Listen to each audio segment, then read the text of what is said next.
वो देखो बच्चों, पिछले लेसन में हमने टाइप्स ऑफ मोशन की बात की और लास्ट में हमने डिस्कस किया था सिंपल हार्मोनिक मोशन के बारे में।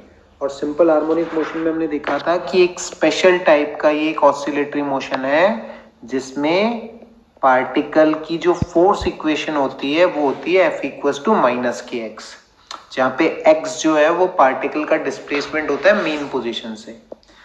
अब देखिए, मान लीजिए कोई पार्टिकल जो है वो एक स्ट्रेट लाइन के अबाउट, स्ट्रेट लाइन में x इक्वल्स टू 0 के अबाउट इस तरह से टू एंड फ्रो मोशन कर रहा है।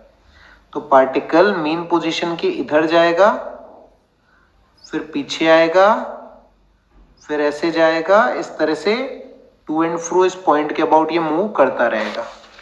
तो देखो डिफरेंट डिफरेंट सेक्शंस को मैंने इस तरह से बनाया है कि पार्टिकल x इक्वल्स टू 0 से यहाँ पे प्लस a की तरफ जा रहा है।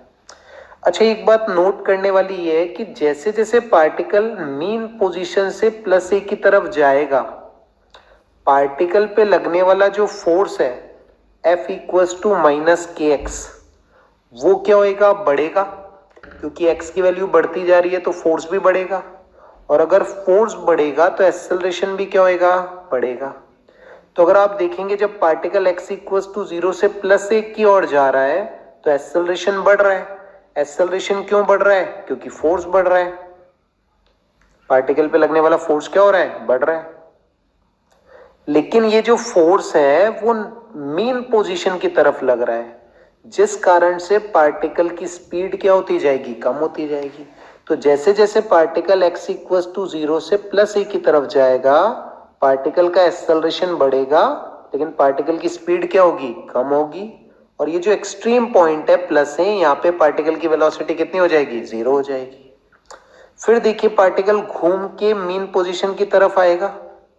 अब देखिए जैसे जैसे ये मीन पोजीशन की तरफ आएगा, F इक्वल्स टू माइनस के एक्स से हम कह, जैसे ये घूम के एक्सट्रीम से मीन की तरफ आएगा तो हम F इक्वल्स टू माइनस के एक्स से कह सकते हैं कि पार्टिकल पे लगने वाला जो फोर्स होगा वो कम होगा। लेकिन फोर्स जो है वो मीन पोजीशन की तरफ लग रहा है और पार्टिकल भी मीन पोजीशन की तरफ ही मूव कर रहा है, जिस कारण से पार्टिकल की स्पीड क्या होगी? बढ़ेगी। तो देखिए प्लस ए से x इक्वल्स टू 0 की ओर जाने के दौरान एक्सेलरेशन और वेलोसिटी सेम डायरेक्शन में है, जिस कारण से स्पीड ऑफ द पार्टिकल क्या हो रही है? बढ़ रही है। अब देखिए जब पार्टिकल मीन पोजीशन को क्रॉस करके निकल जाएगा इस तरह से, तो x की वैल्यू बढ़ेगी, और x की वैल्यू अगर हमारी बढ़ेगी तो हमारा फोर्स बढ़ेगा, और हमारी वेलोसिटी लेफ्ट हैंड साइड में है, फोर्स हमारा राइट साइड में लग रहा है, जिस कारण से स्पीड ऑफ द पार्टिकल क्या होगी? कम होगी। वैसे ही जब घूम के पार्टिकल वापस मीन पोजीशन की तरफ जा रहा होगा तो एक्सेलरेशन कम होगा, क्योंकि फोर्स कम हो रहा है।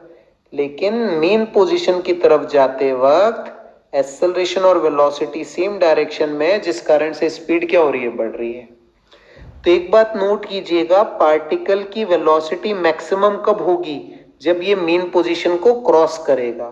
तो पार्टिकल जब इस तरह से ऐसे टू एंड फ्रो मोशन कर रहा है, तो जब ये मीन पोजीशन को क्रॉस करता है तब इसकी वेलोसिटी जो होती है वो क्या होती है? मैक्सिमम होती है। तो ये कुछ बेसिक बातें हैं सिंपल हार्मोनिक मोशन के बारे में जो हमें ध्यान रखनी है। अब देखिए आगे हम बात करने वाले हैं equation of simple harmonic motion की। कैसे हम सिंपल हार्मोनिक मोशन की इक्वेशन के लिए एक्सप्रेशन निकालते हैं। तो देखिए यहाँ पे हमने एक अजम्पशन कर रखा है कि t इक्वल्स टू 0 पे मान लीजिए पार्टिकल मीन पोजीशन से कितनी दूरी से अपना मोशन स्टार्ट कर रहा है? x बराबर x0 से अपना मोशन स्टार्ट कर रहा है। हमने कंसिडर कर रखा है कि t इक्वल्स टू 0 पे पार्टिकल मीन पोजीशन से x0 दूरी पर है और पार्टिकल की वेलोसिटी v है। तो एक बात समझिए, at a displacement x from mean position, acceleration of the particle.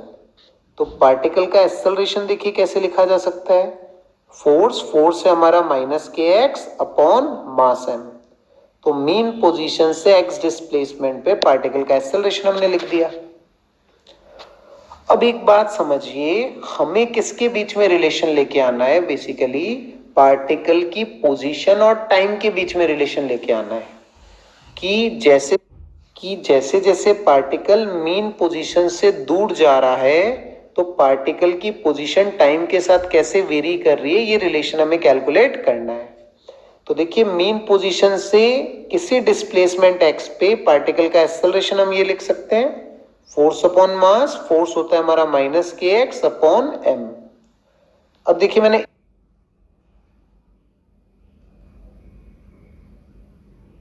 ए को क्या लिख दिया? ए को हमने लिख दिया माइनस ओमेगा स्क्वायर एक्स। ये चीज आपको थोड़ी ध्यान रखनी है कि एक्सेलरेशन की वैल्यू जो है कि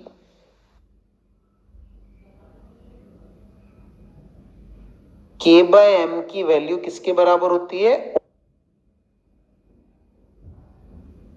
ओमेगा स्क्वायर के बराबर होती है। बाद में आपको यही चीज मैं डिराइव करके भी बता दूंगा। अभी के लिए आप ध्यान रखिएगा, ये जो के बाय एम है इसकी वैल्यू किसके बराबर है? ओमेगा स्क्वायर के बराबर है, जहां ओमेगा हमारी कहलाती है एंगुलर फ्रीक्वेंसी ऑफ एसएचएम। अब देखिए, मैंने ए को क्या लिखा? ए को मैंने लिखा v dv by d x, और जो dx आया उसको मैंने राइट हैंड साइड में मल्टीप्लाई कर दिया। e को मैंने लिखा v dv अपॉन dx, और जो dx आया उसको मैंने राइट की ओर मल्टीप्लाई कर दिया। अब देखिए, मेरे को क्या कंडीशंस गिवन है, मैंने क्या लिमिट लगाई कि जब x की वैल्यू x नॉट है तब पार्टिकल की वेलोसिटी कितनी है? v है।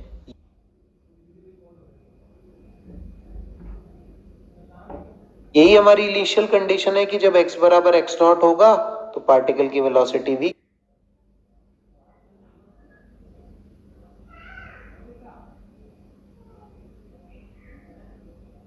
के बराबर है। और हमें पता है जब x की वैल्यू a के बराबर हो जाती है, मतलब जब पार्टिकल एक्सट्रीम पोजीशन पे पहुंच जाता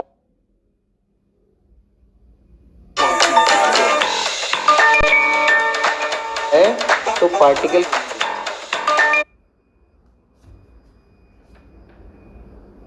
वेलोसिटी जीरो हो जाती है। तो x बराबर a पे पार्टिकल की वेलोसिटी कितनी है? जीरो। ये दो लिमिट्स हमने लगाई। तो देखिए, v की वैल्यू, v को इंटीग्रेट करने पे हमें मिला v square by two minus omega square by two, और लिमिट लगाई तो हमें मिला a square minus x square. तो देखिए, v की वैल्यू हमें मिली omega root a square minus x square. ये बेसिकली वेलोसिटी और x के बीच में रिलेशन हो गया कि एसएचएम में मीन पोजीशन से x डिस्प्लेसमेंट पे पार्टिकल की वेलोसिटी का एक्सप्रेशन हमें ध्यान रखना है, v बराबर omega root a square minus x square के बराबर होता है। अच्छा, अगर इस एक्सप्रेशन को आप ध्यान से देखेंगे तो जब x की वैल्यू जीरो है तो पार्टिकल की वेलोसिटी v जो आएगी वो a ओमेगा के बराबर आएगी, और जब x की वैल्यू जीरो होगी तब पार्टिकल की वेलोसिटी क्या होगी? मैक्सिमम होगी। ये बात हमने इस लेसन के स्टार्टिंग में भी डिस्कस की थी कि मीन पोजीशन पे पार्टिकल की वेलोसिटी क्या होती है? मैक्सिमम होती है।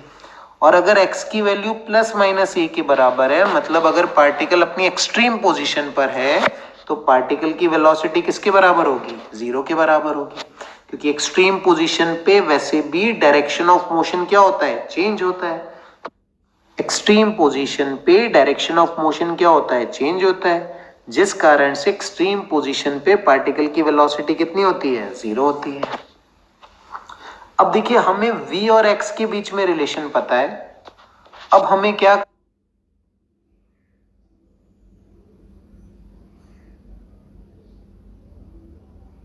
करना है? x और t के बीच में रिलेशन निकालना है।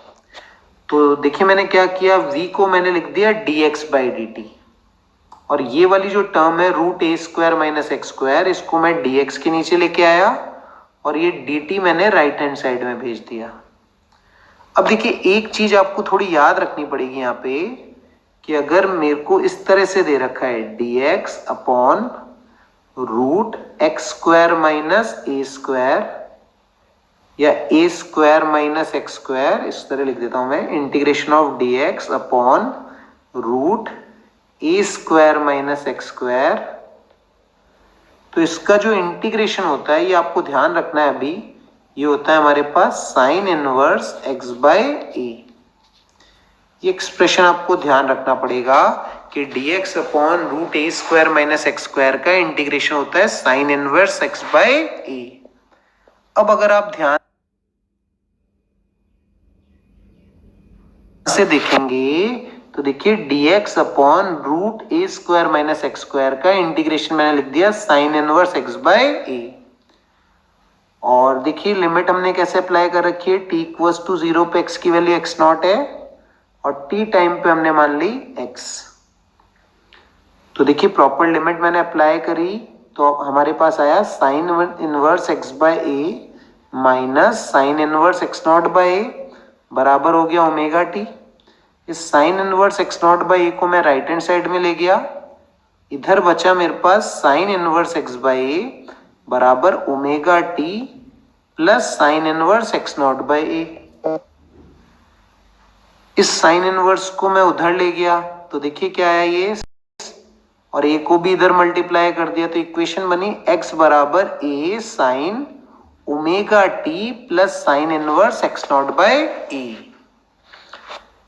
ये हमारी इक्वेशन ऑफ एसएचएम होती है जहां पर sine inverse x naught by a जो है वो हमारा कहलाता है इनिशियल फेज ऑफ एसएचएम, और इस sine inverse x naught by a को हम बाद में लिख देंगे फाई के बराबर।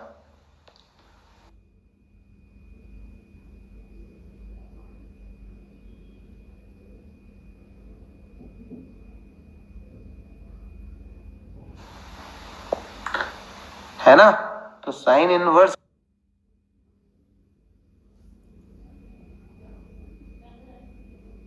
एक्स नॉट बाय ए को हम फाई के बराबर लिख देंगे तो इक्वेशन हमारी हो जाएगी x बराबर a sine omega T plus phi. ये फाई जो है वो initial phase of the SHM कहलाता है जो पार्टिकल की इनिशियल पोजीशन पे डिपेंड करता है।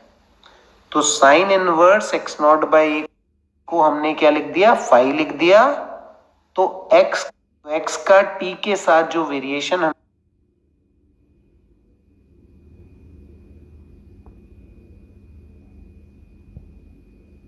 मिला वो मिला x बराबर a sine omega T plus phi, जहां फाई जो है वो हमारा कहलाएगा इनिशियल फेज ऑफ एसएचएम जो पार्टिकल की इनिशियल पोजीशन पे डिपेंड करेगा, और ये ओमेगा टी प्लस फाई जो है ये हमारा कहलाता है फेज ऑफ एसएचएम।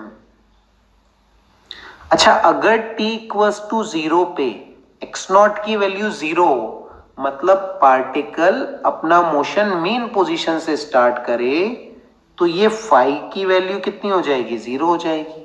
क्योंकि देखिए फाई की वैल्यू बेसिकली है क्या, sine inverse x naught by a है। अगर एक्स नॉट की वैल्यू 0 होगी तो साइन इनवर्स 0 कितना हो जाएगा, 0 हो जाएगा। तो फाई की value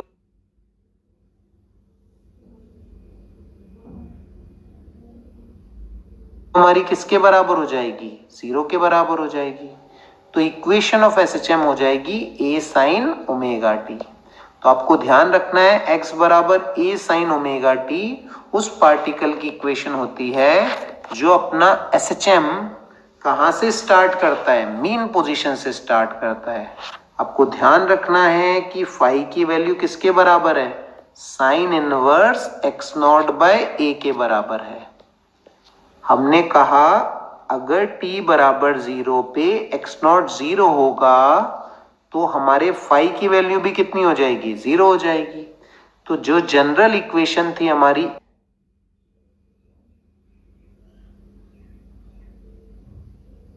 a sine omega T plus phi वो किस में कन्वर्ट हो जाएगी, a साइन ओमेगा टी में कन्वर्ट हो जाएगी। तो ये चीजें हमें सारी ध्यान रखनी है एसएचएम के बारे में। आगे हम एसएचएम में पार्टिकल की वेलोसिटी, पार्टिकल के एक्सेलरेशंस के लिए भी एक्सप्रेशन कैलकुलेट करेंगे और इनके जो भी रिस्पेक्टिव ग्राफ्स हैं वो भी हम अगले लेसन्स में अपन बनाएंगे।